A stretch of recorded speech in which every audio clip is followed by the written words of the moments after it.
Bonjour à tous, on se retrouve aujourd'hui pour un tuto un peu particulier car le tuto de ce sac sera en fait découpé en plusieurs parties. Donc c'est un sac de Shambhala Bags et il s'agit d'une couture secrète, c'est-à-dire que tous les 5 jours à peu près vous allez recevoir, si vous avez acheté le patron au moment de l'annonce, un PDF vous détaillant quelques étapes du sac à réaliser, mais on ne sait pas avant le dernier PDF à quoi va ressembler le sac. Donc jusqu'à maintenant on a reçu 2 livraisons. La première nous donnait le nom du sac et les fournitures nécessaires. Donc ce sac s'appelle Rosario et je vais détailler tout de suite les fournitures nécessaires pour sa construction. Donc vous aurez besoin d'un tissu extérieur. Donc il s'agit pour moi d'une fourrure à imprimer girafe. Samy nous conseille d'utiliser un tissu imprimé avec des motifs plus ou moins petits. Donc je suppose qu'il va être utilisé sur des pièces qui ne sont pas très grandes et du coup ce serait dommage de couper les motifs. Donc pour ma part j'ai commandé un peu plus de tissu que ce qui est indiqué dans les instructions car je vais placer mes pièces stratégiquement sur les parties de ma fourrure qui ont des plus petites taches. Vous aurez ensuite besoin de 4 tissus de contraste. J'ai choisi d'utiliser du simili-cuir pour tous ces contrastes. Ne sachant pas à quoi ressemble le sac, je suis partie sur une base de marron pour aller avec mon tissu extérieur. Donc je suis partie sur un simili noir et j'ai ensuite fait un dégradé de simili-cuir marron pour être sûr que toutes mes couleurs vont bien ensemble. Vous aurez ensuite besoin d'un tissu pour la doublure.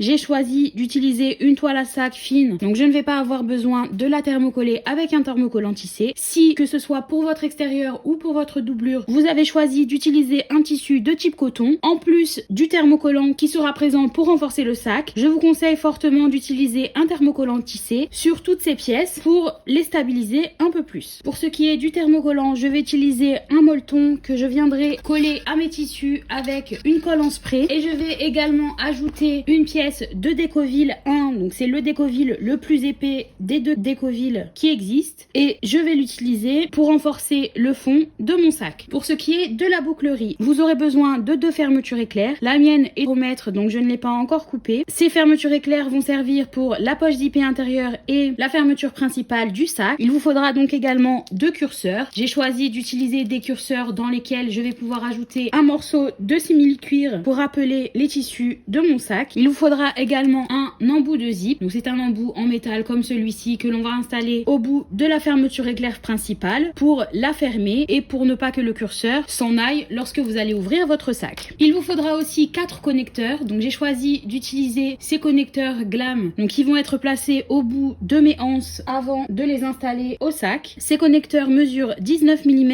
donc à l'intérieur. Je vais donc faire en sorte que mes anses aient la bonne mesure pour pouvoir les utiliser. Vous aurez également besoin de 4 pieds de sac que j'ai oublié de mentionner avec la bouclerie. Ils sont facultatifs donc si ne vous souhaitez pas en utiliser ou que vous n'en avez pas sous la main lorsque vous allez faire votre sac, il n'y a aucun problème. Une fois vos tissus choisis, on va maintenant passer à la livraison numéro 2. Donc il s'agit des premières pièces à découper et des premières coutures. On va commencer par couper 4 pièces de côté dans le tissu de contraste numéro 3. Donc pour choisir quel tissu utiliser pour quel contraste, je me suis basée sur la publication de Samy dans le groupe et j'ai fait correspondre mon dégradé de tissu marron à son dégradé de simili-cuir bleu. Ces côtés sont à couper 2 avec la pièce du patron à l'endroit et 2 avec la pièce du patron à l'envers pour que ces 2 paires soient en fait le reflet l'une de l'autre. Vous allez ensuite couper toujours dans le tissu de contraste 3 le fond de votre sac. Pour aller avec ce fond, j'ai coupé mon thermocollant, donc c'est un gabarit spécifique dans les instructions. J'ai coupé une pièce de Decovil 1 et une pièce de molleton. Et il faut ensuite couper 2 bandes de tissu dont les dimensions se trouvent dans le petit tableau du deuxième PDF. Ces bandes correspondent aux anses de votre sac et elles sont à couper dans le tissu de contraste 4. Donc je vais commencer par préparer les côtés. Je vais vous montrer sur une pièce. Il faudra ensuite refaire la même chose sur les 3 autres. Donc ma pièce est envers vers moi. Sur le gabarit du patron, vous allez voir que sur ce côté de la pièce, il y a un trait qui correspond à votre marge. Je vais reporter cette ligne sur la pièce de mon patron. J'ai donc reporté ma ligne. J'ai également reporté le petit repère rouge. Donc le mien est en noir sur ma pièce, mais sur le gabarit du patron, ce petit trait dans la marge est en rouge. Il correspond à la petite entaille que l'on va faire dans notre marge pour pouvoir replier cette même marge plus proprement. Je vais maintenant faire une deuxième ligne à 6 mm de la première. Donc la première ligne qui est tracée tracée correspond à ma marge, la deuxième correspond à la ligne contre laquelle le bord de ma pièce va venir être replié. Une fois cette deuxième ligne tracée, je vais faire mon entaille au niveau de la petite ligne que j'ai tracée en faisant bien attention de ne pas dépasser la première ligne qui correspond à ma marge. Je vais ensuite placer du scotch double face tout le long du bord de ma pièce avant de replier ma marge pour que le bord de mon tissu se retrouve au niveau de la deuxième ligne. Une fois ma marge pliée,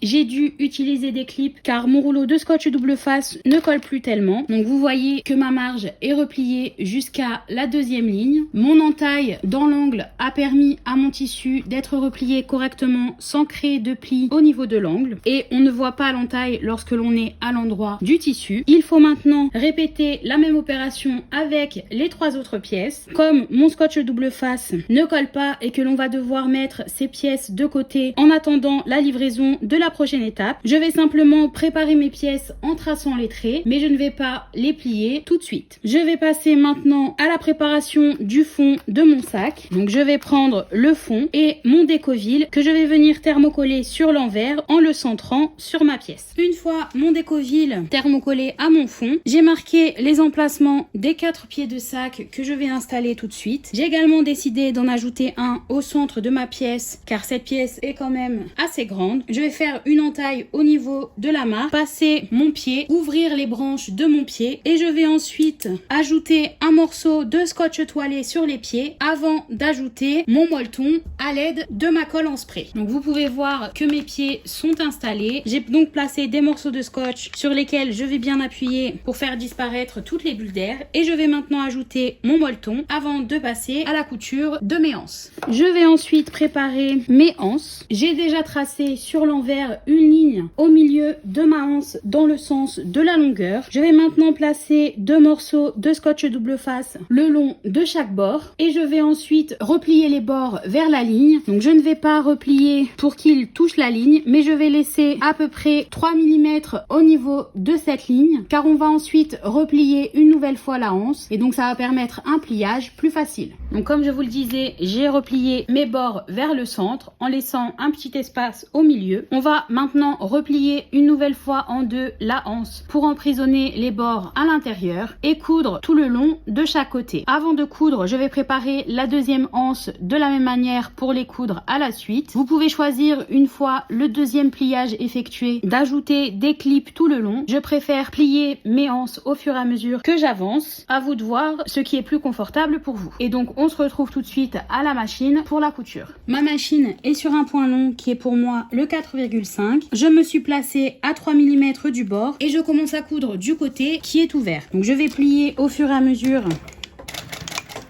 que j'avance mon simili-cuir et continuer ainsi jusqu'à arriver au bout.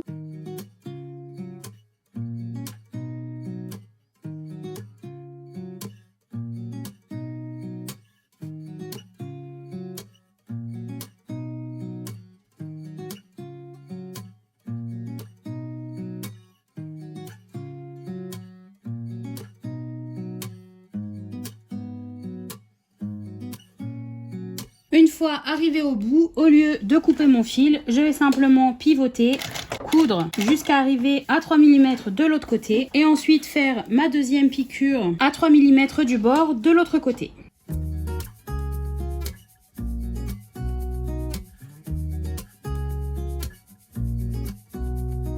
Je vais maintenant, au lieu de couper mon fil, continuer sur ma deuxième anse. Donc je la plie en deux avec les bords à l'intérieur. Je la place pour l'aligner avec la première anse et je vais simplement coudre jusqu'à arriver sur ma deuxième anse. Et je vais ensuite faire exactement les mêmes étapes que pour la première.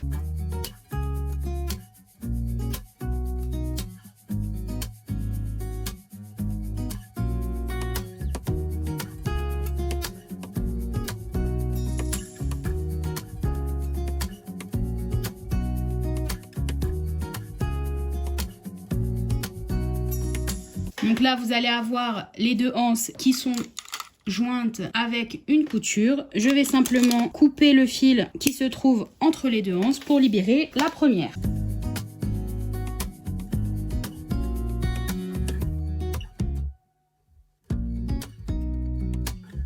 Vous devriez maintenant avoir tous vos côtés de pliés. Donc comme je vous le disais, je ne vais plier les miens que avant de les utiliser car le pli ne tient pas avec le scotch double face. Vous devriez avoir vos pieds de sac installés sur votre fond ainsi que le thermocollant sur l'envers et vos anses devraient être cousues et prêtes à être utilisées lorsque vous en aurez besoin. C'est donc tout pour la deuxième livraison de ce patron et on se retrouve dans quelques jours pour la livraison numéro 3. Bonne couture!